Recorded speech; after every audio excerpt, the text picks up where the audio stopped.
Berlibur di Pulau Lombok salah satu pilihan yang tepat bagi sahabat travelers lovers. Betapa tidak, Pulau Lombok menghadirkan sejumlah destinasi wisata paling unik dan bersejarah. Salah satunya yaitu Taman Narmada. Taman yang berada di Pulau Lombok ini merupakan tempat destinasi wisata nomor wahid yang wajib dikunjungi bagi para traveler yang sedang berdharma wisata di Lombok.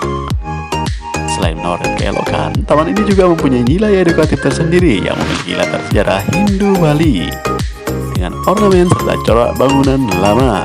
Kini masih terlihat alami meskipun sudah dilakukan beberapa kali pemugaran. Taman ini berlokasi di Desa Lembuak, Kecamatan Narmada, Kabupaten Lombok Barat, Nusa Tenggara Barat. Konon, Taman Narmada ini didirikan pada masa kepemimpinan I Gusti Ngurah Ketut Karangasem dan I Gusti Gede Karangasem. Ada beberapa tempat unik dan menarik perhatian di dalam area Taman Narmada ini yang masih mengandung nilai sejarah, diantaranya yaitu Balai Loji dan Balai Terang.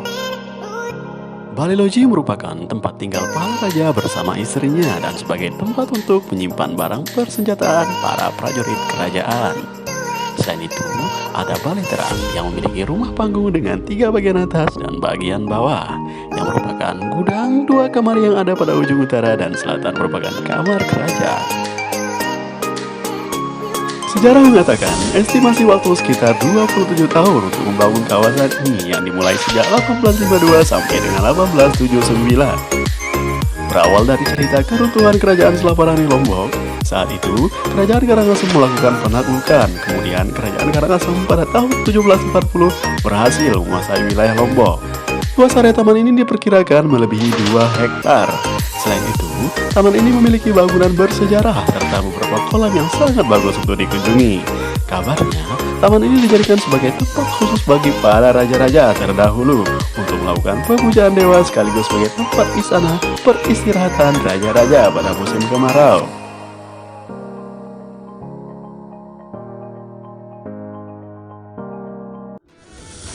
Sahabat travelers lovers, kemudian di dalam taman ini mempunyai kolam duyung dan telaga ageng. Kabarnya, kolam duyung ini pada zaman terdahulu menjadi tempat pemandian para raja. Namun kini, kolam duyung tersebut telah dijadikan sebagai tempat pemandian untuk para pengunjung yang sedang berlibur. Selain itu, di bawah kolam duyung ini terdapat pula telaga ageng. Konon, telaga ageng ini merupakan replikasi dari Danau Sagara Ana Rinjani sebagai pengganti tempat upacara Pakelem, yaitu meras danau, atau dikaitkan dengan kesuburan dan turunnya hujan. Upacara Pakelem ini biasanya diselenggarakan setiap purnama kelima tahun Caka, yaitu pada bulan Oktober dan November. Sahabat travelers lovers, tak hanya itu, di dalam Taman Narmada ini terdapat pula Balai Pertirtaan atau air awet muda. Zona yang memiliki mata air yang konon sumber airnya turun langsung dari Gunung Rinjani. Zona ini merupakan lokasi pertemuan ketiga sumber mata air, yakni Narmada, Suranani, dan Lingsar. Warga lokal mempercayai bahwa sumber mata air ini dapat memberikan faedah untuk pengobatan dan kesembuhan, terutama kesehatan kulit, membuat kulit lebih awet muda bagi siapa yang memakai air ini untuk membasuh wajah serta minumnya. Biasanya, para pengunjung diizinkan masuk balai dan disarankan terlebih dahulu untuk memakai selendang berwarna kuning. Namun, jika pengunjung wanita sedang datang bulan, maka tidak diperbolehkan masuk ke zona balai karena lokasi tersebut dianggap suci.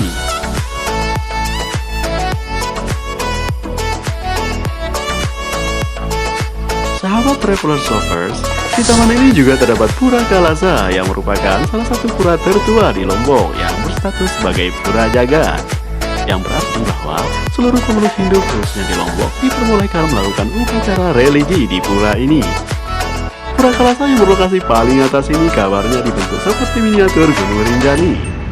Untuk menyambangi tempat ini lazimnya para pengunjung akan menaiki beberapa anak tangga. Pada dasarnya, skema bangunan pura ini sengaja dibuat menyerupai bentuk skema dari Gunung Rinjani. Maka pada zaman kerajaan terdahulu, para raja-raja yang akan melaksanakan tradisi pakleman di atas pura laksana sedang menaiki Gunung Rinjani. Dan yang terakhir, di dalam Taman Narmada ini terdapat pula Bendungan Koporan Selat Narmada dan Kolam Kembar. Bangunan bendungan peninggalan kolonial Belanda ini digunakan sebagai sarana irigasi di daerah pertanian di sekitar daerah Narmada. Bendungan ini sebagai sejarah peninggalan Belanda dan masih kokoh hingga saat ini. Selain itu, di taman ini memiliki zona paling terdepan, yaitu Kolam Kembar. Kolam kembar mempunyai ukuran yang sama dan bentuk yang sama. Kolam ini dikelilingi oleh pohon buah manggis di setiap sisi.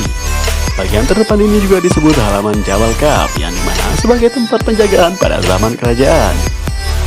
Sahabat Travelers Lovers, untuk dapat masuk dan menikmati taman ini cukup membayar tiket seharga Rp10.000 per orang. Biasanya, Taman Armada buka setiap hari kecuali hari raya besar, dimulai dari pukul 8 pagi hingga 5 sore. Untuk dapat menempuh perjalanan tersebut, disarankan menggunakan kendaraan pribadi, baik mobil ataupun motor. Jarak Taman Armada ini sekitar 10 menit dari arah utara Kota Mataram, Nusa Tenggara Barat. Dari Bandara Internasional Lombok ke kawasan Armada menempuh waktu sekitar 1 sampai 1,5 jam.